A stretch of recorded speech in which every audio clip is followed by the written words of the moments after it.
Isang pinagpalang umaga po sa ating lahat. Welcome po muli sa Daily Manna ng Church of God's Miracles. Once again, ako po ang inyong kapatid kay Kristo. Abby Caniedo po na minsan pa'y bumabati sa inyo ng pinagpalang umaga.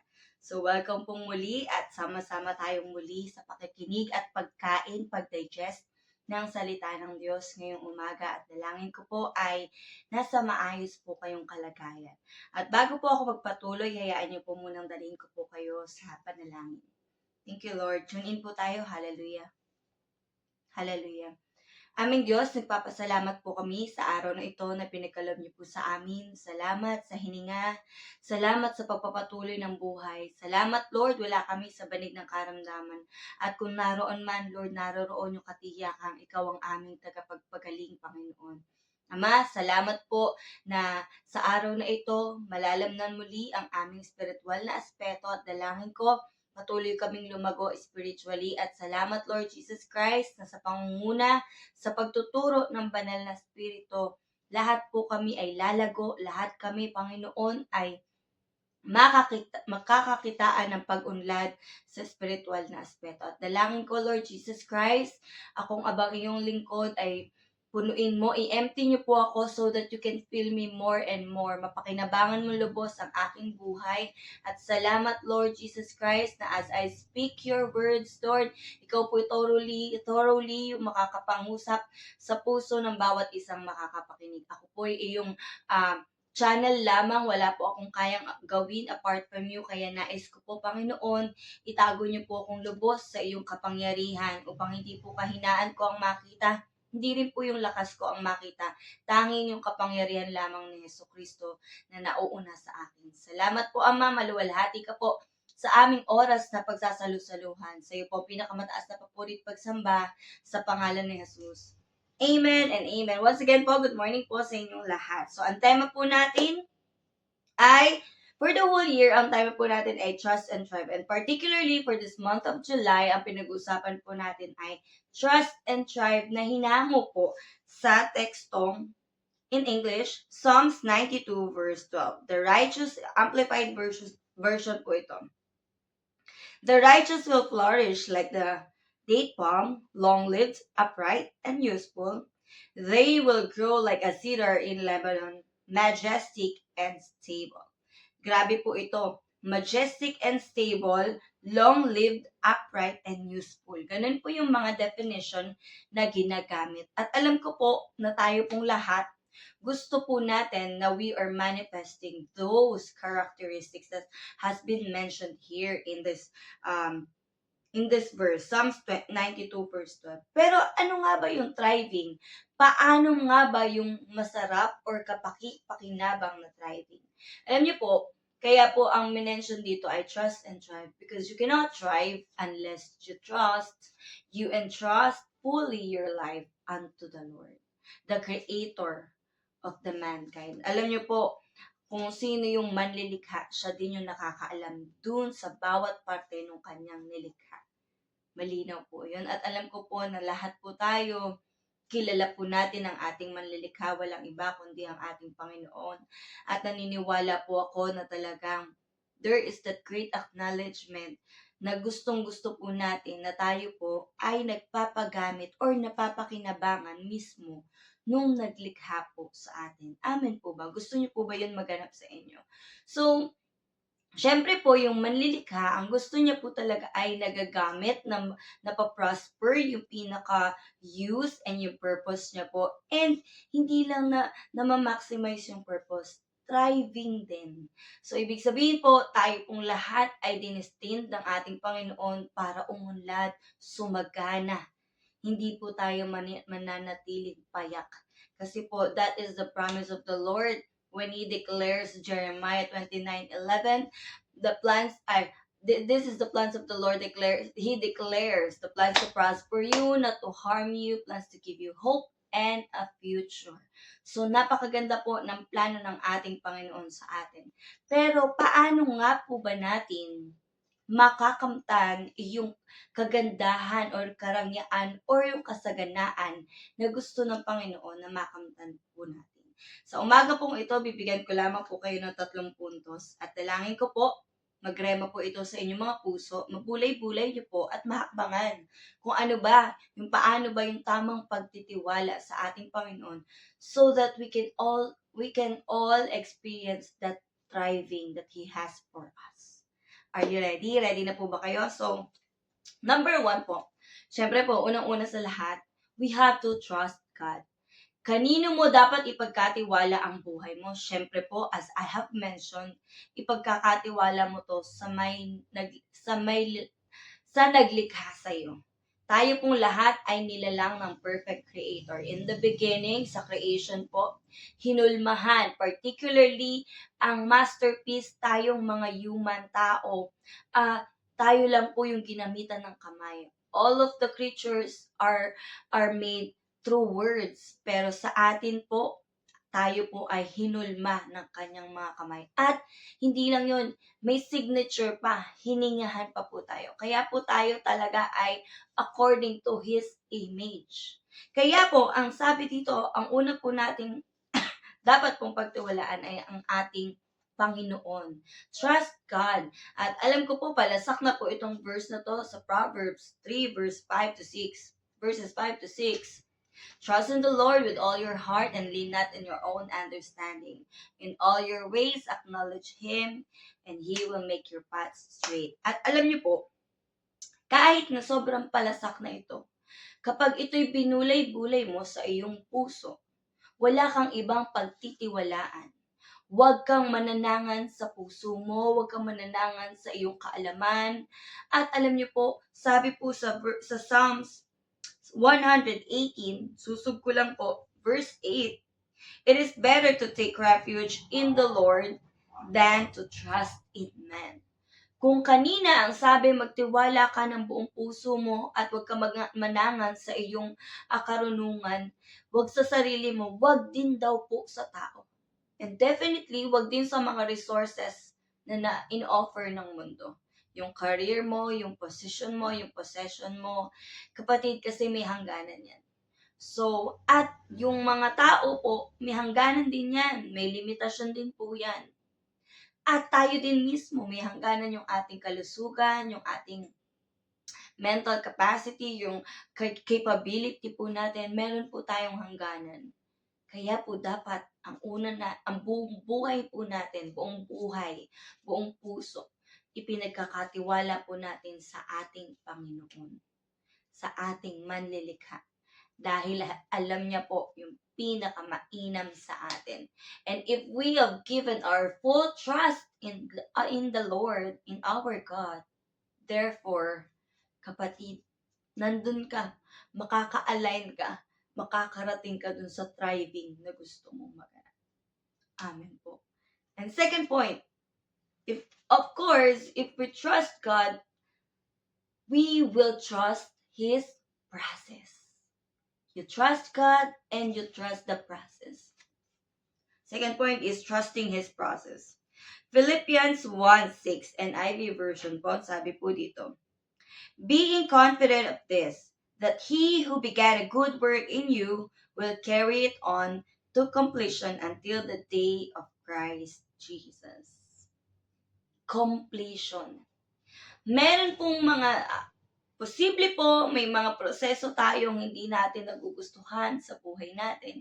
Hindi tanggap ng puso natin, hindi tanggap ng physical natin, hindi tanggap ng ating mga perspective or ng ating judgment. Pero ang sabi po ng Panginoon, He will carry it on until the day of completion. Alam niyo po, hindi po nagsisimula ang Panginoon nang hindi niya tinatapos. Kaya po kapatid, kung ikaw pinahakbang ka ng Panginoon sa pananampalataya na for example po, pinaiiwan sa iyo yung trabaho, may pinapabitawan na relasyon.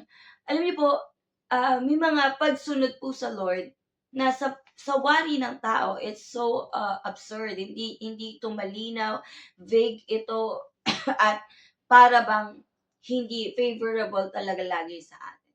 But if we trust Him, that the process of nurturing, para po tayo mag-grow, ma-establish, minomold tayo, sinishape tayo, that is the process of the Lord. At hindi po yan natatapos lang. Like for example, sa pottery, hindi ka matatapos lang na putik ka, tinubigan ka. Tama po? Tapos, ano pa po yan, what do you call it? Yung lalamasin pa po, ganun po, ihuhulma pa po. At hindi porket nahulma ka na, finished product ka na. And the process will take much time.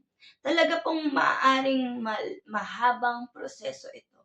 Pero ang sabi po ng Panginoon, trust the process. Trust His process. Because, ano po, ang sabi doon, you will be the good work in you will carry it on to completion until the day of Christ Jesus. Hindi ka niya iiwan na basta-basta lang.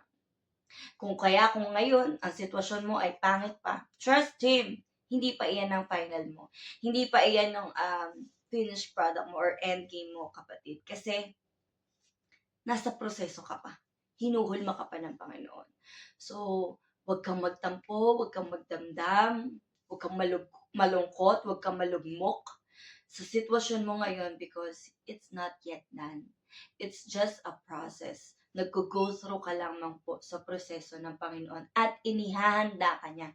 Kasi po, kapag po tayo ay hindi naayos ang ating character, ang ating puso, ang ating whole being, kapag hindi po tayo nag-perfectly align dun sa pagkakatawag o sa plano ng Panginoon sa atin, most likely tayo po ay mapapariwara or baka yumabang po tayo. Kaya po bago tayo dalhin ng Panginoon sa tugatok ng tagumpay, dapat po ayos po yung ating pinakatayo po, yung character natin, yung pinakapuso po natin. So, in process, nandun po papasok yung obedience, submission, pagiging teachable mo, di ba po? You learn how to forgive, to accept people around you. Ang dami-dami pong pagdadaanan. And we really have to trust the process. Kasi wala pong instant. Hindi siya minamagic lang. Hindi po siya parang, kaya po hindi, lahat ng instant ay hindi nakakabuti. Kahit po yung mga instant na mga nangyayari, instant yaman, hindi po yan ikakakabuti natin. Kaya po, huwag tayong mag-skip dun sa process. Let us enjoy the process. Let us learn, let us grow in the process. Amen po. And lastly, the third point is, trust His timing. Alam niyo po, madalas, kunwari, tayo, Lord, I'm trusting the process, pero naiinip ka dun sa proseso. Natatagalan ka dun sa proseso. Nababagot ka dun sa proseso. Trust His timing. Kasi po, may sagot naman po talaga ang Panginoon.